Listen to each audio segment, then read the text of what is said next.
কাবা ঘরের গেলাফ ধরে কানলেও আপনি আমাকে যে মিথ্যা অপবাদটা দিয়েছেন এটা মাফ হবে না যতক্ষণ না আমি মাফ করছি। কথা কি বুঝতে পারছেন?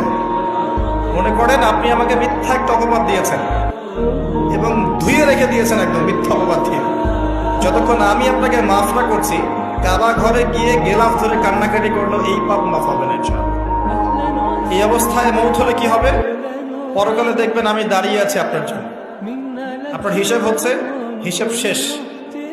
আপনি সালাত, সওম, হজ জাকাতে নেকি নিয়ে উঠেছেন, কিন্তু দেখছেন আমি দাঁড়িয়ে আছি, আমার মতো আরো 10 জন দাঁড়িয়ে আছে। ওই 10 জনকে আপনি গালি দিয়েছিলেন, অপবাদ দিয়েছিলেন, তাদের গীবত করেছিলেন, তাদের সম্পদ ও সম্মানের হানি করেছিলেন। এখন কিয়ামতের মাঠে আপনার নেকি দিয়ে এই ঋণ শোধ করতে হবে, অন্য কোনো অপশন নেই। আর যদি নেকি শেষ হয়ে যায় তখন কি হবে? তখন আমার আমলনামা থেকে কিছু গুনাহ আপনাকে নিতে হবে। আল্লাহ পাক ন্যায় বিচারক।